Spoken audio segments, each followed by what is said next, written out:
guys, thank you for checking out Super Little Challenges. I'm your host, Daniel Thomas, and this is a show dedicated to overcoming personal challenges. I chat with guests who share their own unique stories, and we also offer some little challenges which can help us all thrive in the game of life. My guest today is entrepreneur Parker Harris, who leads Junto Global, which has helped thousands of entrepreneurs connect with like-minded peers and build the health, relationships, and business they deeply desire. I had an awesome chat with Parker. Enjoy this one, guys. Let's go. What's your definition of entrepreneurship? Yeah, for me, it's pretty simple. It's adding value to other people. If we dig deeper into that, entrepreneurs solve pain, and by solving a pain, value is added. But that's a consistent pattern that I see with entrepreneurs is almost like a joy or some sort of positive emotion from adding value to other people. That's interesting, because I thought it might be, defined as running a number of businesses, kind of being your own boss. But actually, aside from all that, it's exactly like you say. It's helping people and adding value to their lives. Yeah, one way or the other. That was always present in entrepreneurship. I think there's another element of like capturing that value as well, right? Because I think there's sometimes people that, and for me at the start of my entrepreneurial journey, I had a strong desire to add value, but I wasn't able to capture the value that was created. And so it took me a number of iterations to learn how to structure and, communicate that value, enroll someone in it, have them experience it, and then, build over time like a recurring revenue model to capture that on an ongoing basis versus a transactional model where it was like a one-time type of deal. Was this kind of a thing, like it sounds like you took some left and rights, was this a thing that sort of developed organically in a way? You were frustrated with where you're at, or it just evolved over time? Yeah, that's an interesting question. I think that there's probably multiple versions of the story and a lot of different things coming together at once. But I caught the entrepreneurial bug pretty young, and I had a mentor who was a business attorney that was like, "Hey, like, what are you trying to do with this? Like, what's your goal?" And at that point, I was selling nutrition products, and I was like, "Well, I want to build a company that has an impact on the world, like a big impact on the world." He's like, "Well, it looks to me like you're creating a job for yourself, and so if you really want to learn how to do that, like, go study finance and then go work for a big company." And so whether that was a good advice or not, I'll never know. But I took the advice, and I got a business degree in finance, and then I went to work for a Fortune 100 company. And at that point, I was like very ambitious and driven, and thought that I wanted to become the CEO of that company. And through some conversations with executives at that company that were in roles that I aspired for, I realized that wasn't the path that I wanted to take. And the way that I got my foot in the door into those opportunities was by creating different experiences that were focused on personal and professional development. At the start, it was bringing speakers in, successful executives, investors, entrepreneurs, to speak to students, and then eventually junior level employees. And over a period of time, I realized that there was more value created from the peer-to-peer aspect than the speaker aspect. And I think part of that is there's just so much great content online. And so, long story short, I really created a mastermind for myself. And I got a significant amount of value from it, back to value adding. And then the other people in the group also got a lot of value from it. And over time, I formalized it over a 3 to 4 year period. At the onset, didn't have the goal of creating a company out of it, but it was something that I was willing to suffer for. And I think that that's something, people have to decide at a certain point is, what is it that we're willing to suffer for? Because I think entrepreneurship always involves some challenges and some suffering. And I think Buddha said that, right? Like all life is suffering. Yeah, So yeah. I think that's part of the journey, and learning to build power from that suffering versus wanting to escape from it or numb it or hide from it. I think can become a very important decision for individuals to make. It's a different kind of suffering, isn't it? It's almost like it sounds crazy, but it's almost like a positive suffering as opposed to just being in a job that's not fulfilling or something like that. It's a suffering that is going to lead you somewhere and ultimately in service or and help others, which gets you through it. I think one of the games within the game, like of life, is choosing the meaning of suffering, choosing the meaning of different experiences, choosing the meaning of our past and what that means in the present. So I think there's a lot of freedom and power in the choice to assign meaning to suffering or whatever it is. Mm. And obviously failure comes into play, seeing failure as challenges and lessons as opposed to regrets or in a more negative way. Yeah, it's like, what is the story that failure creates? I don't know if you're familiar with an artist named Pitbull, but he has this really epic rant around like, there's no such thing as failure, only opportunity and lessons. And it's a little cliche, but it really resonates with me. And I was thinking about, your audience and this show before, about like, what is the challenge that I would recommend to them. And for me, it really comes down to reflection. Like, I think a lot of people like to plan, like to set goals, like to think of the future. But for me, the keystone to all of that is reflection, and really like mining, like what was my failure this week, right? Because the failure can become the seed of tomorrow's success. Mm-hmm. No, reflection's an awesome one.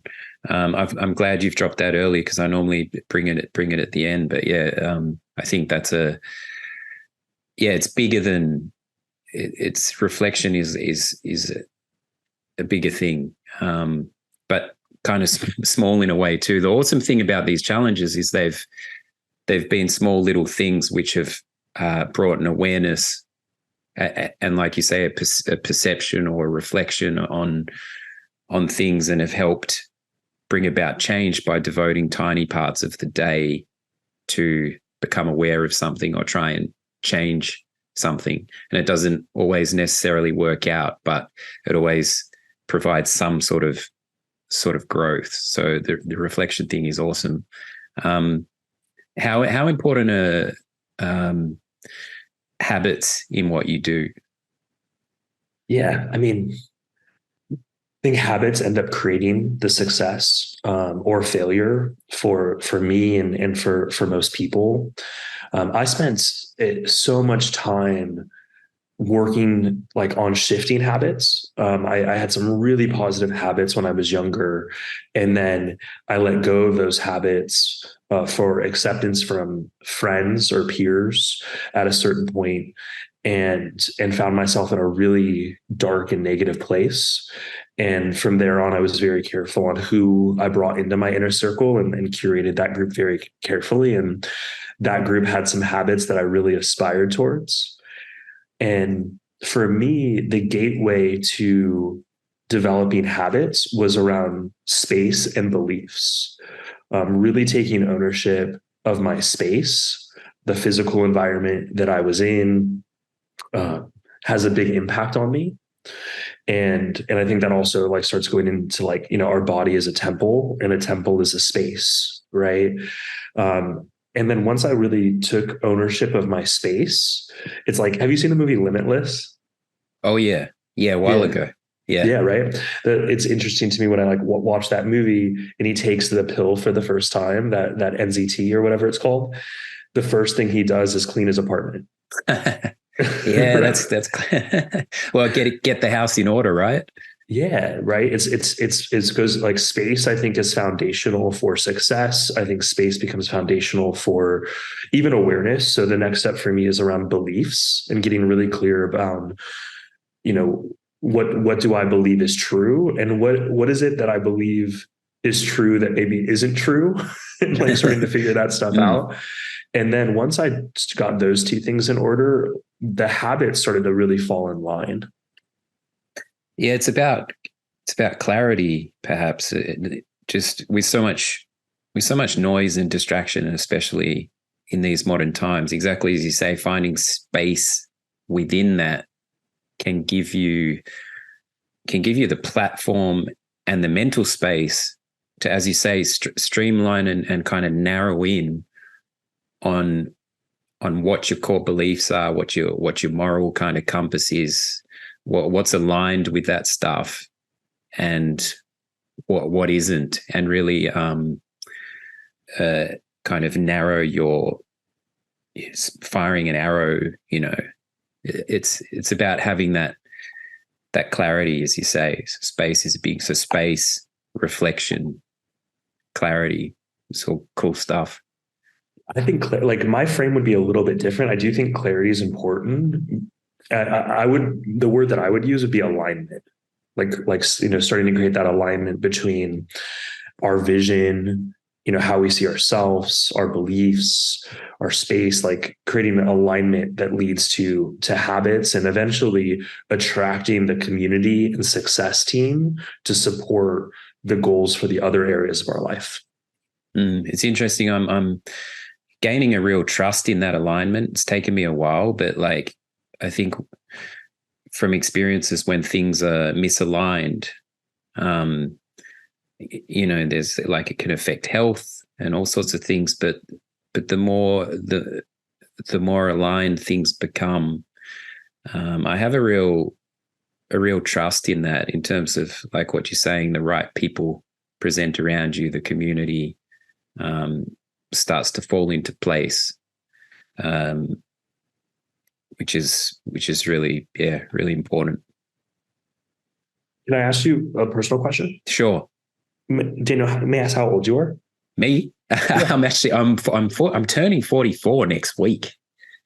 Happy early birthday. Thank you. Yeah. Yeah. I mean, you said like it's taken a lot of time to create that alignment. And that's why I'm asking is, I'm 36, 37. I forget how old I am at the moment. But I firmly believe that you and I are still just getting started. Right. And there's a lot of data around like what are the prime earning years. And I think it's somewhere between like 45 and 60, something like that. And so, I think it's like when something's worth doing, it doesn't really matter how long it takes. And a lot of times the enemy to this type of alignment or to this type of like long-term growth is instant gratification. And so wanting things to like happen quickly, that was a big challenge for me, is I was always like wanting to like rush through things to get it done, to then move on to the next thing, versus one of my favorite quotes now, I think it's from like the special forces, is, fast is actually slow. Like trying to go fast ends up being like the slow path. But if we slow down, we end up moving a lot smoother, and smooth is fast.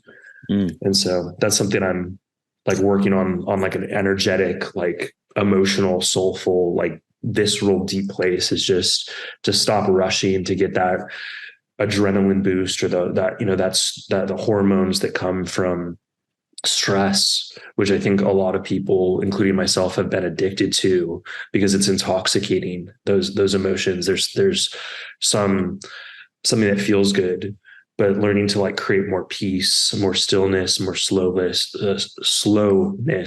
I think ends up allowing people to move faster. And I think it ties to that reflection piece as well that we started touching on. it's classic. This some of the misconceptions and the traditional beliefs about, going fast, whereas actually taking time and slowing down, you can achieve so much more. I found I was watching this quarterbacks series on Netflix. I'm not an American football fan, but I'm always fascinated by people taking on any craft and how they approach it. So it focuses on these three different quarterbacks, and they're quite different. But one of the guys, the Minnesota guy, sorry, I don't know if you have an interest in American football or not. Oh, I was just taking a note. I'll take a look. I haven't heard of that documentary. Yeah. So it's three different quarterbacks, but the guy from Minnesota, Cousins, he actually demanded as part of his contract to have Tuesdays off. So, he's a start quarterback. He's basically carrying the team. And he said, I want Tuesdays completely free of anything related to football. So he uses that Tuesday for family time, for anything that's not football related. And you can see that having that day off and doing that has actually benefited him.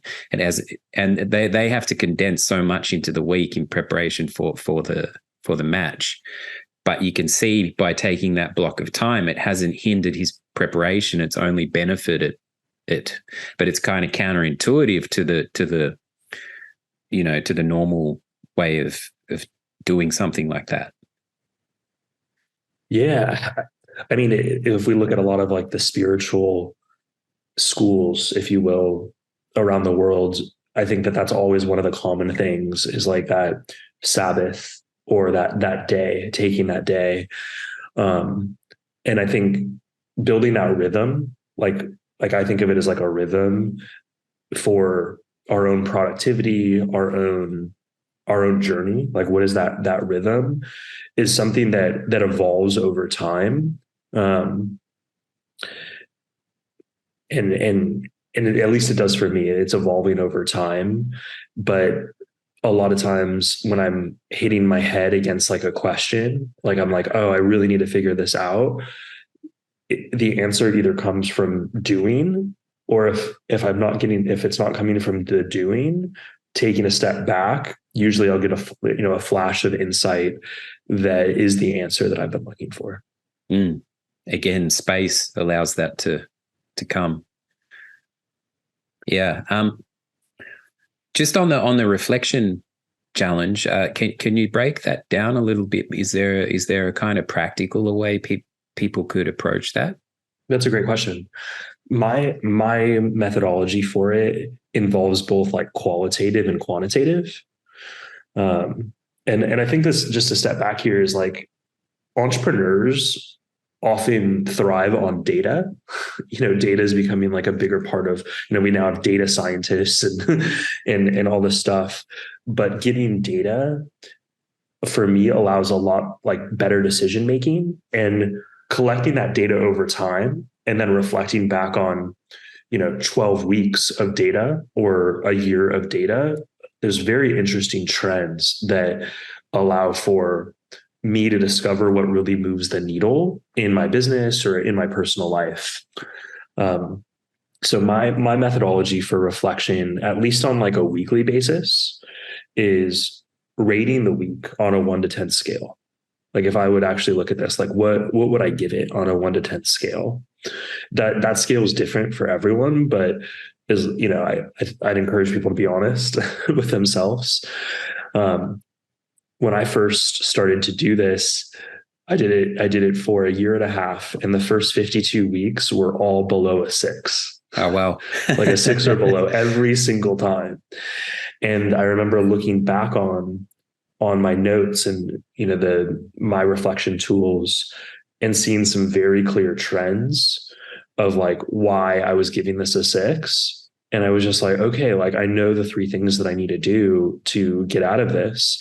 And then I started putting together weeks and weeks in a row, months and months in a row of 9s and 10s. So that's number one. Then I like it to look at like what worked well, like what was successful in that week, what worked well. For me, I'm taking notes throughout the day. So I have a tool like a remarkable tool that's like next to me all the time that I'm just writing stuff down in. And at the end of the day, or at the end of at least once a week, I'm like looking back on all those notes and also looking at my calendar and kind of tying that together to remember it. So what worked well? What didn't work? What did I fail at? That question. And what were the key lessons learned? That's awesome. Yeah, and like you say, it's kind of tough sometimes to be honest with yourself, and just take a truthful look at what's working and what's not. But to have it nicely in perspective like that is pretty cool. How do you find so if you had a week? I mean, you could break it down to a day, so you could possibly rate your day as well. Half a week. Yeah, totally. Half a week. So if you had a week that you considered a 10, did that include sort of work-life balance, or was that purely on a kind of professional level? Yeah, I mean, it's a visceral thing. I don't subscribe to the work-life balance conversation. Me either, personally. actually. Yeah, actually, me either. Yeah, it's one and the kind of same. If you're doing what you love. I mean, I think it goes back to alignment. And then my frame for it is more like harmony than anything else, like work-life harmony. And I think that's a journey, not a destination. But your question was like, what does it look like to have a 10-week? Yeah. I mean, I think there's for me, my mental model around this is like business, health, relationships, fun, impact, like those 5 things centered around personal development. So I guess like a big focus of mine is like commitment to the inputs, not the outcomes. So I can't always control like the end results, but I can control my effort to accomplish that result. So that's been a big shift for me that has allowed me to, I think, enjoy the journey and like really understand what people mean versus like the journey versus the destination. And I think a challenge that I'm working through is like really enjoying doing the inputs that will lead to the outcomes. And that, if you think about it, that can be a business thing. That can also apply to health, like enjoying the workout, like enjoying doing the activities that will create the body and the health that I desire. I got married last October. So there's a connection and life that my wife and I are building together that is also an important part of that's a 10-week for me. And I think this is something that has come up in a few of your questions is learning to not be my own worst enemy. I think for most of my life, like I have been my own worst enemy. And so I can say things to my wife to get her upset. And then that ends up creating more challenges for me. And that led me to like through this reflection process, learn like the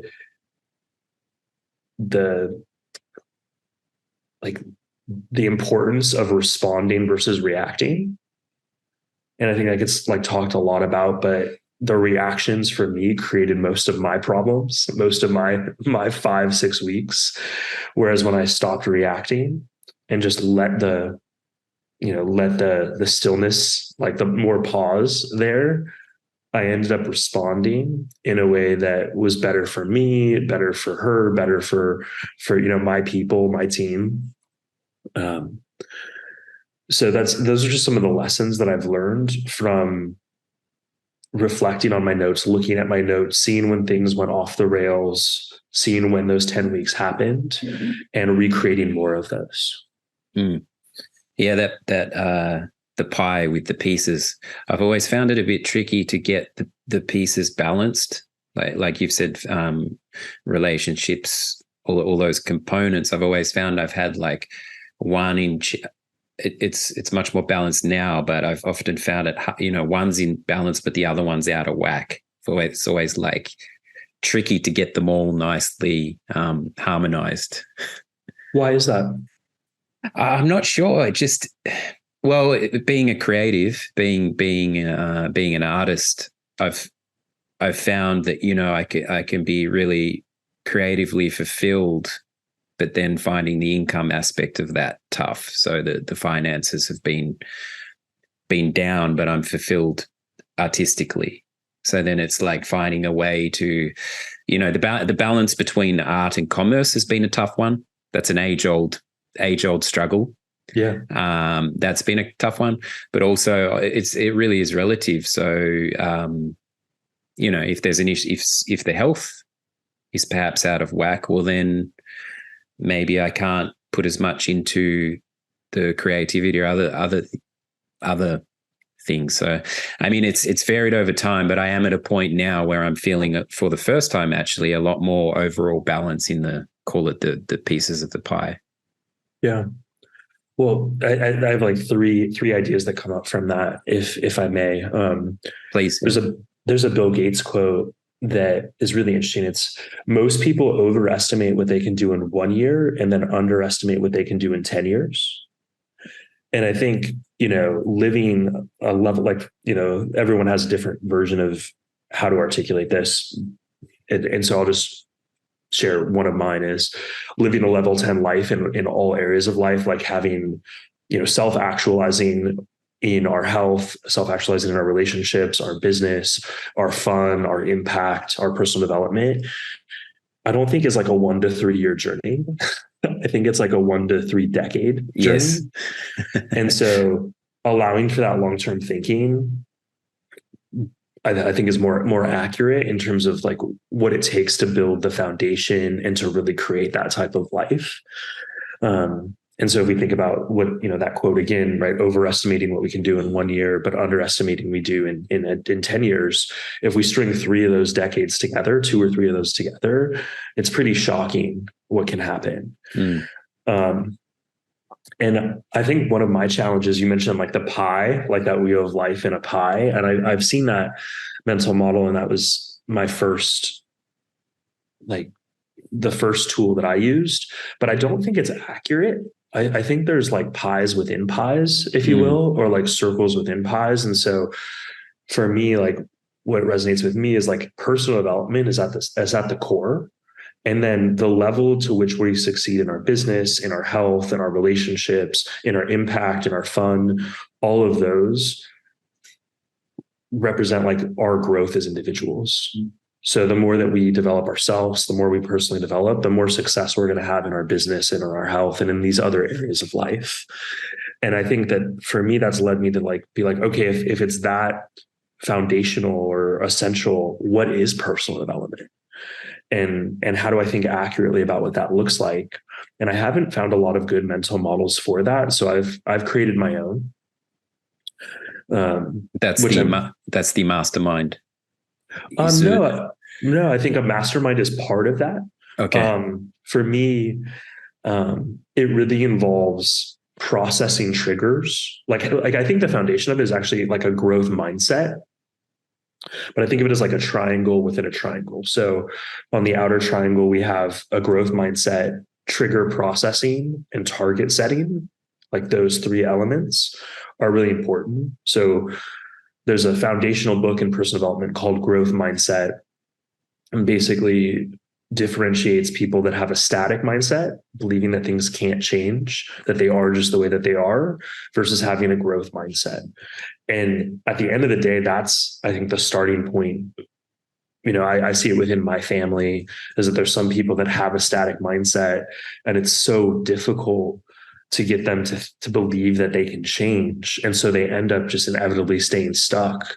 It goes back to that, I think, Paulo Coelho quote that's like, whether you believe you can or whether you believe you can't, you're normally right. Right. It's like, and so that growth mindset, target setting is like goal setting, but really understand like, what are we going for? Both the leading and the lagging KPIs. But I think a part that is really challenging for that was a catalyst for leveling up for me was processing triggers. So we might be going a little bit too in depth here, but I think I love talking about this. Is often people can create a plan for themselves, but then like fires happen in their lives, or like Mike Tyson said, right? Like everybody has a plan until they get punched in the face. So what do we do when we get punched in the face by life? And often when that happens, I default to a story that I created way long ago, usually in childhood or, early life, when that was like subconscious, that I didn't choose that story. And so there's been a lot of great work done. Jordan Peterson has a information product called the self-authoring suite to help people to get really clear about like what is the story that they're writing for their own life based on their past and their present, and what is that story for the future, and does that serve them? Right? Does that story serve them? And I think this is like we start getting into beliefs and identity here too. But I found that I was telling myself this story that because of mistakes that I had already made, I couldn't be who I wanted to be in the future. And I was like 25, and it's like, is that story true? Probably not, but that was the story that I kept on living out. And these little subtle things that happened every single day caused me to get triggered and to start feeling the shame and guilt and regret from that story that I subconsciously created. And until I rewrote that story into something that was more empowering and serves me, I was just tearing down with one hand of that which I built up with the other. And so, there's something called like spiral dynamics. Like, are we on like a downward spiral or an upward spiral? And I think that this is kind of where the rubber meets the road for that in a really practical, like personal development way, which is like, are we writing that story for ourselves? Are we the hero of that story, or are we the victim of that story? Because that victim mentality is like the antithesis of that growth mindset. Right. So once for me, I was able to start processing these triggers to serve me and to really understand what the story was, and then to decide if that story was true. And if not, what would the story be? It allowed me to really level up my productivity multiple times a year, which I think is insane. It's one of the highest returns on investment. And when I mean investment, I mean time and money, and mainly time, because it takes time to process triggers. But it's a tool that we have within our community that allows people to really level up their productivity multiple times a year. And I'm happy to like discuss that more if it would serve you or your community. And then from there, right, Simon Sinek has like talked a lot about like start with why. And so really like getting clear about what is that why. And for me, it involves like unlocking human potential. The negative side of that would be preventing the waste of talent. That's something that's just very core to me and like what I think is important. It leads to the education system. The education system is really, to me, about developing people's potential and helping to unlock that human potential. And there's a lot of conversations around how that's broken right now, but there's not a lot of conversations around what the solution is. And that's something that I spent a lot of time thinking about, and I'm like working towards, that's one of the big things I want to do in my life. That's my why. And then from there, like dialing in our space that's aligned. And I think you touched on something really powerful earlier too, that space is not just our physical space. There's also our mental space, our emotional space, our digital space. As we move more and more digitally, like our computer, like our digital space is its own thing. And a lot of times there's a lot of clutter, and just simplifying, decluttering, I think creates a lot of space, right? Mentally and emotionally, and just like a clarity of thought that isn't possible when there's just so much clutter. And I think sometimes clutter also goes to scarcity mindset as well, but I think that's a different conversation. It's like the limitless thing again. The first thing he does is clean the room. It's the why is so important, and I've actually thought about this a lot too in recent times. I mean, I have a 10-year-old son, and I've thought back to my own education, and just you need to study Pythagoras, and you need to understand and do homework on Pythagoras theory, and just having no understanding of the why, and being terrible at maths. And then the moments in high school, there was perhaps 2 or 3 that were keys for me. Two very significant moments that were keys to my journey and growth, or my to the things that were kind of built, the gifts within me. And I just wasn't ready at the time or aware to really listen to those. And I only realized in hindsight, years later, how valuable those things were. I just couldn't hear them at the time. So the why, an understanding of the why do I have to do this? Why am I studying this is so important. And like you say, I just think education, there isn't a lot of focus on this, the solutions right now, and technology is changing so rapidly. Perhaps the education system doesn't know how to deal with the fact you said before, there's so many resources online, and it's just getting bigger and bigger, and conversations like these. And I don't know how hopefully the education system gets progressive and includes that. It's not really an area I'm kind of familiar with, but I agree the why is so important, personally and professionally too. Why am I doing this? What's the core thing behind it? Yeah, and I mean, there's a lot. Like, I have like so many questions for you around that too.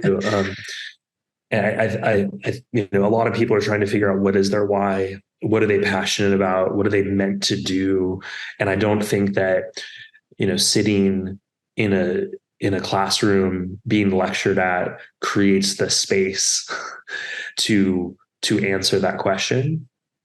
And there's been a lot of work done on this by a guy named Salman Khan, who created Khan Academy, which is it's a website, it's a nonprofit called the Khan Academy that we could go to khanacademy.org, and it's essentially teaching people different subjects through online courses, and eventually it started to get tested out within the formal education environment, like high school, if you think of like high school or like math as an example.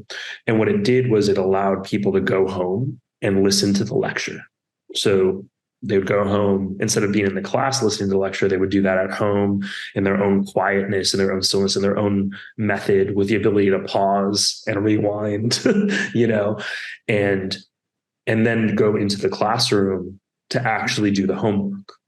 And what it created was pockets of peer-to-peer learning where the students were teaching each other how to solve the problems, which I think is just brilliant. Like, I think there's just so much there.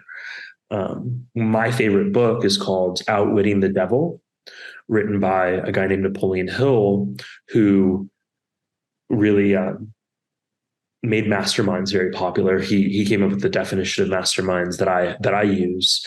But in his book, Outwitting the Devil, it talks about the education system and how it could evolve to bring out the best of individuals. And it really involves peer-to-peer learning, with bringing in mentors to answer questions once the students know why they are asking the question. Like, hey, this is important to us. Now let's get the answer. So I think the answers for how to adjust the education system are out there, but there's very powerful enemies that are financially incentivized to keep it the way that it is. Mm-hmm. Mm-hmm. Yeah, the peer-to-peer thing, the community within the classroom, I think that's got a lot of strength to it. The idea of work, the students workshopping with themselves. I have this debate a lot because my fiance is a teacher, and in Germany, actually, the kids are with the same teacher for a 4-year block, which is different to Australia. So we often have discussions about that model being with the one teacher for 4 years. That's a whole different thing, but yeah, really, really coming down to the understanding the why gives the motivation to get into it, and to remember it. And to remember it, yeah. To understand, as opposed to just having some kind of head explosion because it's frustrating without the why. But back on the just to bring it home, the triggers. Yeah, the triggers. I really love the way you talk about space, reflection, clarity in that sense. There's a nice resonance to referring to all this stuff in that kind of way, if that makes sense. And these triggers, trying to live in more of a less reactive or impulsive way. Again, I think it just comes back to awareness of the trigger, like you say, and also the narratives that you've spoken about. I can really relate. I had to figure out my own stories, my own narratives, realized that they weren't serving me in any way, shape, or form. And I like that analogy you had of tearing it down as you're trying to climb, or what it was. Yeah, tearing down with one hand that which we're building with the other. Yeah, crazy. And also the concept. I'm kind of summarizing everything here, but the concept of patience for that big block of time, and taking smaller patient steps to what you can achieve in a decade. And like you say, three of those blocks, and yeah, really amazing things are possible. So yeah, for me, just I guess one thing is those triggers, which I think are just inherent in life. I don't think that there's a way to live a life without being triggered, unless we seclude ourselves into a cave, and even then, I think I'd probably be triggered a lot.